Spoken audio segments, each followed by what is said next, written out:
Para este regreso nos interesaba reflexionar acerca del extrañamiento como recurso estético y dramático dentro del cine, cómo se introduce lo inesperado y lo insólito dentro del género fantástico, por ejemplo.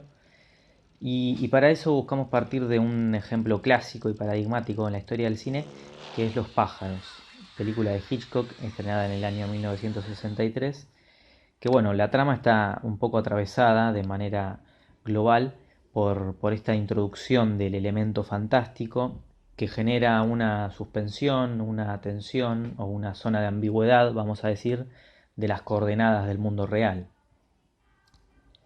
La trama se demora casi la mitad de la duración de la película en explicitar de manera evidente y manifiesta ese extrañamiento, ese elemento fantástico que es bueno, esta plaga de pájaros asesinos que viene a acabar con la humanidad sin motivos o razones aparentes. Precisamente durante toda la primera mitad de la película se va introduciendo de manera progresiva y paulatina, a modo intersticial e indicial, este elemento fantástico, mientras se nos va distrayendo, entre comillas, por decirlo de algún modo, con un entramado melodramático y romántico, que son condimentos típicos y característicos no solo de las películas de Hitchcock, sino del cine clásico norteamericano de mediados de siglo. Pero lo que más nos interesa es esta conexión intrínseca fuerte que hay entre el modo de narrar, ¿no? Los rasgos de estilo propios del director, el suspenso hitchcockiano, y lo que se nos está exponiendo en imágenes. En este caso, una sociedad vulnerable, condicionada, aterrada y subordinada ante esta extraña plaga de pájaros que intentan invadir a la humanidad. Y bueno, y el poder, ¿no? Esta representación del poder de la omnipotencia de la naturaleza frente a la civilización. Por un lado está ella, la protagonista, que es hija de un magnate periodístico, y por otro lado está él, que es un abogado de clase media alta, sobreprotegido por su madre, de mente abierta. Él se jacta de esto, ¿no? De que es inclusivo por ser un abogado penalista que atiende a los derechos humanos de los delincuentes presos. Pero lo interesante es esto, entonces, el vínculo silencioso que hay a través del suspense y del misterio como recursos dramáticos entre el modo de narrar y lo que se narra en sí mismo.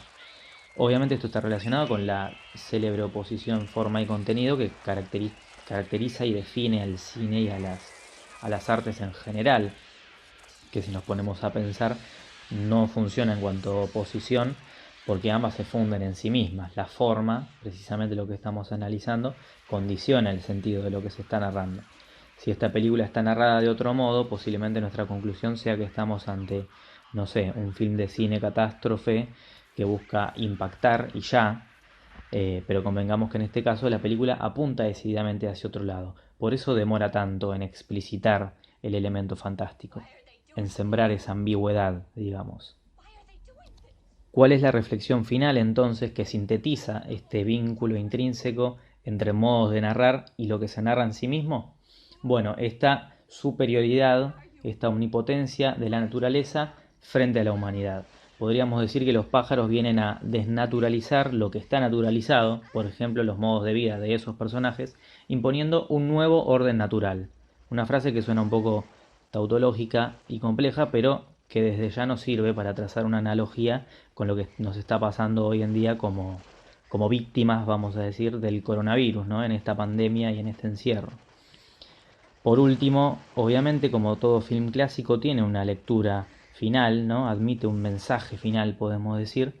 En este caso es un llamado a la humildad, a la solidaridad humana, a de que no hay manera de sobrevivir sin comunidad, sin unión, sin compasión, entendiendo al otro siempre como un aliado. Y es algo que también nos sirve para reflexionar hoy en día. Y bueno, por último les invitamos a verla y a sumarse, a participar, a debatir, a seguir reflexionando. Esta es la primera de muchas películas donde bueno, nos proponemos analizar un poco, pensar estas películas en función del contexto que estamos atravesando.